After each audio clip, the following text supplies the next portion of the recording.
जय Hind and hello guys, स्वागत है आपका आपके अपने YouTube चैनल ज्ञानदेह होस्ट में। और इस वीडियो में मैं आपको बताने वाला हूं steel authority of India limited यानी कि सेल मैनेजमेंट ट्रेनी यानी कि MT ऑनलाइन फॉर्म 2024 के बारे में कि कैसे आपको ये फॉर्म फिलअप करना है। तो आप इस वीडियो के अंदर जानेंगे रसम से लेकर प्रिंट तक क्या प्रोसेस है, तो आपको वीडियो को पूरा देखना है। अब चलिए शुरू करते हैं। अगर गाइज अभी तक आपने वीडियो को लाइक नहीं किया तो वीडियो को लाइक कर दीजिए, क्योंकि आपके लाइक करने से काफी सारा मोटिवेशन मिलता है। एंड अगर आप चैनल के ऊपर नहीं है तो चैनल को सब्सक्राइब करके बेल आइकन ऑन कर लीजिए। उसके बाद जो लिंक मैंने आपको इस वीडियो के डिस्क्रिप्शन में दिया है, ये लिंक आप ओपन कीजिएगा, जहां पर आपको जानने को मिलेगा कि 249 पोस्ट आपकी निकाली गई है। एज लिमिट 18 से 28 साल के बीच रखी गई है। फॉर्म आप लोग 5 जुलाई 2024 से लेकर के 25 जुलाई 2024 तक भर पाएंगे। कौन सी कैटेगरी के लिए कितनी वैकेंसी है, कौन से डिसिप्लिन में कितनी वैकेंसी है, वो सब आप यहाँ पर देख सकते हैं।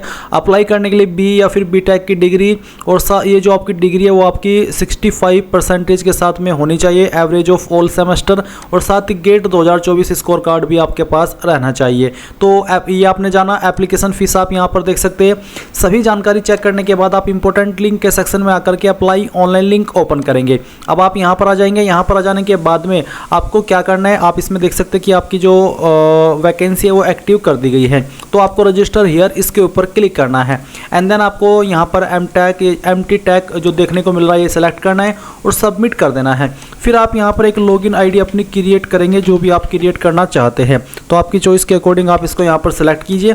और उसके बाद ये जो कैप्चा कोड आपके सामने आएगा वो आपको यहाँ पर एंटर करना है। कैप्चा कोड एंटर करने के बाद में आप चेक अवेलेबिलिटी के ऊपर क्लिक करेंगे तो आपको देखने को मिलेगा कि ये लॉगिन आईडी अवेलेबल है या फिर नहीं है। तो यहाँ पर ये अवेलेबल है, जो कि मैंने यहाँ पर अभी डाली है। और अब आप यहाँ पर देखेंगे कि within 48 hour you must furnish all the required details to complete the OTR, यानी कि आपको 48 के आवर के अंदर का आपके OTR यानी कि वन टाइम राशन के अंदर अपनी सभी जानकारी देनी होगी। तो चलिए अब नीचे की तरफ आते हैं। यहाँ पर आप देखेंगे लॉगिन डिटेल। तो आपको यहाँ पर एक पासवर्ड बनाना है। पासवर्ड आपका कैसा, उसका क्या एग्जाम्पल आप यहाँ पर देख लीजिए।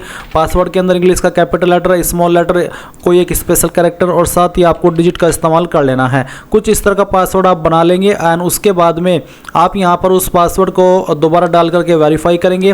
फिर आप यहाँ पर आपकी ईमेल आईडी डालेंगे। ईमेल आईडी को दोबारा डाल करके वेरीफाई कर देंगे। इसके बाद आती है पर्सनल डिटेल। तो आपको यहाँ पर आपका नाम डालना है 10th के सर्टिफिकेट के अकॉर्डिंग। और फिर यहाँ पर आप आपका मोबाइल नंबर डालेंगे। वेरीफाई बाय सेंडिंग OTP, इसके ऊपर क्लिक करेंगे। आपके नंबर के ऊपर एक OTP जाएगा, जो कि आप यहीं पर डाल करके वेरीफाई कर देंगे। फिर आप यहाँ पर फादर नेम डालेंगे। उसके बाद में यहाँ पर आपको आपका मदर नेम डालना है। इसके बाद गाइज यहाँ पर आता है जेंडर। तो आप आपका जेंडर सेलेक्ट कर लेंगे और फिर यहाँ से इसको यस के ऊपर क्लिक करके डबल कंफर्म कर देंगे। मैरिटल स्टेटस क्या है, मैरिड अनमैरिड, वो आप यहाँ पर सिलेक्ट कर लेंगे। रिलीजन आपका क्या, Hindu Muslim Christian Buddhism Sikh या अदर, जो भी है वो आप सिलेक्ट कर लीजिए।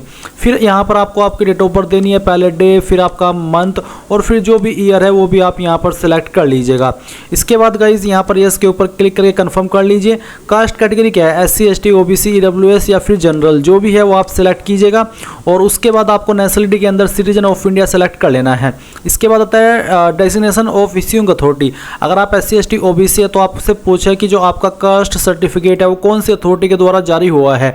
ये सर्टिफिकेट जनरली तहसीलदार, SDM, नायब तहसीलदार, मजिस्ट्रेट, CO इनके द्वारा जारी होता है। आपको आपका सर्टिफिकेट लेना है हाथ में और उसमें नीचे की तरफ राइट साइड में जहां पर मोहर लगी हुई होती है या फिर जहां पर साइन होते हैं वहीं पर आपको सक्षम अधिकारी देखने को मिलेगा, लिखा होगा। और सक्षम अधिकारी के बाद में स्लैश लगा होगा और फिर उसके बाद में जिस भी पोस्ट का नाम लिखा है तहसीलदार, जो भी, वही आपको यहाँ पर इस वाले सेक्शन में लिख देना है। अगर आप एक्स सर्विसमैन है तो आप यस करेंगे, नहीं तो आपको नो करना है।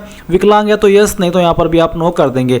क्या आप सेल के एम्प्लॉय है जो कि ऑलरेडी सेल के अंदर काम करते हैं, अगर हाँ तो यस, नहीं तो आप नो करेंगे। उसके बाद आपको यहाँ पर क्या आप किसी गवर्नमेंट या PSU अदर देन सेल के अंदर काम कर रहे हैं तो यस, नहीं तो आप यहाँ पर भी नो करेंगे। अब ये सभी जानकारी चेक करने के बाद आप सेव एंड प्रोसीड इसके ऊपर क्लिक करेंगे। अब गाइज यहाँ पर आपके सामने एड्रेस की इंफॉर्मेशन आती है। तो आप यहाँ पर एड्रेस फॉर कम्युनिकेशन में जो आपका प्रेजेंट एड्रेस है वो फिल करेंगे। तो एड्रेस लाइन 1, 2 के अंदर जो भी आपका एड्रेस है वो आप यहाँ पर लिख दीजिए, थोड़ा थोड़ा पार्ट। और उसके बाद आपको यहाँ पर बताना है कि आपकी टाउन या फिर आपकी तहसील या फिर आपकी सिटी कौन सी है, वो आप यहाँ पर लिखिएगा। एंड उसके बाद यहाँ पर आपको आपकी स्टेट सेलेक्ट कर लेनी है, फिर आपको आपकी डिस्ट्रिक्ट सेलेक्ट करनी है। और डिस्ट्रिक्ट सेलेक्ट करने के बाद में आप यहाँ पर जो आपका पिन कोड है वो भी डाल देंगे। ये डालने के बाद में इस तरफ आपका जैसे कि मैंने कहा परमानेंट एड्रेस है, तो अगर आपका प्रेजेंट और परमानेंट एड्रेस एक ही है तो आप यहाँ पर टिक कर दीजिए। सेम एज कोरेस्पोंडेंस एड्रेस अलग है तो अनटिक करके अलग से भरिए और फिर सेव एंड प्रोसीड कर दीजिए। अब गाइज आपके सामने फोटो एंड साइन अपलोड करने का ऑप्शन आ चुका है। आप यहाँ पर फोटो एंड साइन अपलोड करने से पहले जान लीजिए कि आपकी फोटो की वाइड और हाइट कितनी होनी चाहिए सेंटीमीटर के अंदर, वो आपको बताया है। एंड यहाँ पर फॉर्मेट आपका JPEG के अंदर रहना चाहिए और साइज 20 से 50 KB के बीच में होना चाहिए। सिग्नेचर का साइज 10 से 20 KB के बीच में और उसकी जो डायमेंशन है वो 6 तो वाइड और 3 उसकी हाइट रहनी चाहिए 3 सेंटीमीटर। अब आपको यहाँ पर चूज फाइल के ऊपर क्लिक करना है और दिए गए इंस्ट्रक्शंस के अकॉर्डिंग आपको आपका फोटो अपलोड करना है। तो चलिए मैं यहाँ पर एक रैंडम फोटो आपको अपलोड करके दिखाता हूँ क्योंकि इस फॉर्म को मैं डेमो के लिए भर रहा हूँ। तो यहाँ पर गाइज मैंने फाइल सेलेक्ट कर ली है। अब ये सेलेक्ट करने के बाद आप सेव एंड प्रोसीड इसके ऊपर क्लिक करेंगे। अब आपका यहाँ पर जो OTR आप कर रहे हैं उसका प्रीव्यू आपके सामने, आप सभी जानकारी चेक कर लीजिए। जब आपको लगे कि सभी जानकारी सही है तो आप I accept the above declaration इसके ऊपर टिक कीजिए। एंड अगर आपको लगे कि कोई जानकारी गलत हो गई तो एडिट योर डाटा के ऊपर क्लिक करके आप उसको एडिट भी कर सकते हैं, नहीं तो आप यहाँ पर सेव एंड प्रोसीड कीजिए और यहाँ से यस कर दीजिए। अब यस करने के बाद में गाइज आप देखेंगे कि आपका जो इसमें OTR है वन टाइम रशन है वो हो चुका है। आप नेक्स्ट टाइम अगर कोई फॉर्म भरते इस वेबसाइट का इस्तेमाल करके तो आप इसी यूजर ID और पासवर्ड का इस्तेमाल करके अप्लाई कर सकते हैं। अभी आप यहाँ पर login continue to your dashboard इसके ऊपर क्लिक करेंगे। इसके ऊपर क्लिक करने के बाद में एम्प्टी टैग ये वैकेंसी सेलेक्ट करेंगे। फिर लॉगिन ID जो भी आपने बनाई है वो डालेंगे, जो पासवर्ड अभी आपने बनाया वो यहाँ पर डालेंगे, ये कैप्चा कोड फिल करेंगे और सबमिट के ऊपर क्लिक कर देंगे। अब गाइज यहाँ पर आपके सामने डैशबोर्ड आ जाएगा। प्रोफाइल के ऊपर क्लिक करने के बाद जो भी आपने प्रोफाइल के अंदर जानकारी भरी वो आप देख सकते हैं। और अभी आपको अप्लाई करना है तो आप करंट ओपनिंग्स के ऊपर क्लिक करेंगे। इसके बाद एम्प्टी रिक्रूटमेंट ये सेलेक्ट कर लेंगे। पोस्ट यहाँ पर आपको ये सिलेक्ट कर लेनी है, फिर आप प्रोसीड के ऊपर क्लिक करेंगे। अब आप यहाँ पर देखेंगे रिक्रूटमेंट डिटेल्स, तो आप इसके ऊपर क्लिक कीजिए। ये यहाँ पर आपको टिक करना है नीचे की तरफ और फिर आप सेव एंड कंटिन्यू कर दीजिए। अब आपके सामने यहाँ पर इस तरह की जानकारी आएगी, ये भी आप वेरीफाई कीजिए, यहाँ पर टिक कीजिए और सेव एंड कंटिन्यू कर दीजिए। नाउ गाइज यहाँ पर आपको फिर से जानकारी चेक करने के बाद में सेव एंड कंटिन्यू करना है। और अभी यहाँ पर आपको विकलांग के लिए एक ऑप्शन दिया है, तो आप इसको आई certified that the above particulars इस तरह से फिर सेव एंड कंटिन्यू कर दीजिए।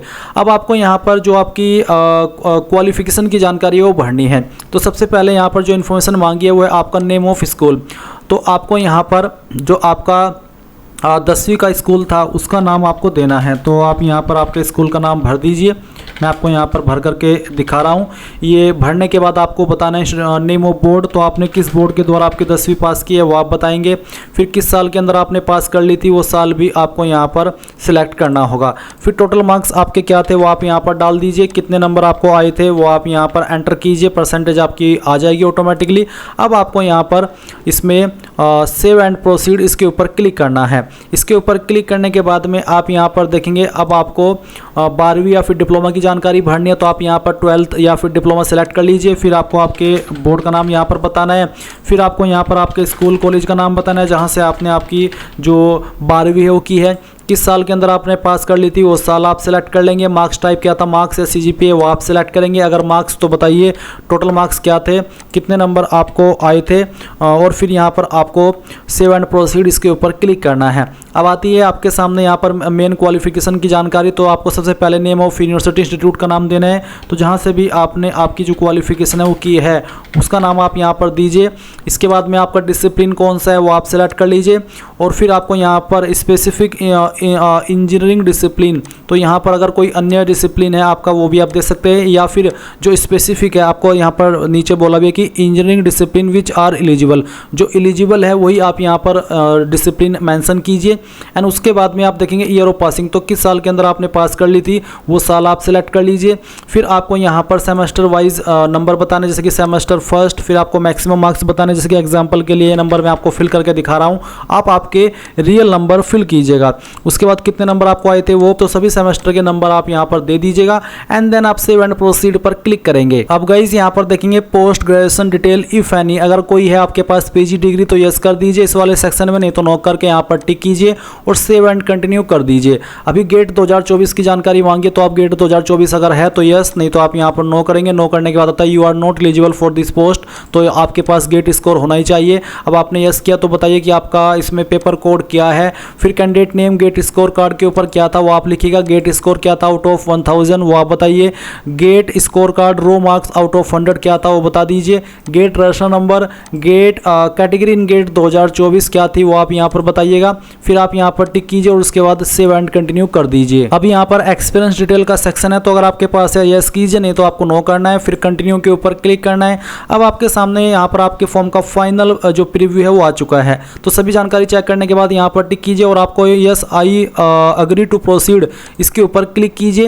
एंड अब आप यहाँ पर I agree to finally submit my online application यहाँ पर क्लिक करेंगे और इसके बाद में आपके सामने कुछ ऐसा इंटरफेस आएगा। अभी आप यहाँ से भी प्रिंट ले सकते हैं और अभी इसमें फीस पे करना बाकी है, तो आप मेक पेमेंट इसके ऊपर क्लिक करेंगे। अब आप यहाँ पर देखेंगे सिलेक्ट पेमेंट गेटवे, तो आपको रेजर पे सिलेक्ट कर लेना है। पेमेंट टाइप ऑनलाइन और उसके बाद में नीचे ऑप्शन है कि आप किस माध्यम से फीस को जमा करना चाहते हैं, credit card, debit card, net banking, तो जिस भी माध्यम से करनी है वही आप माध्यम सेलेक्ट कर लीजिए और फिर आपको प्रोसीड टू पे इसके ऊपर क्लिक करना है।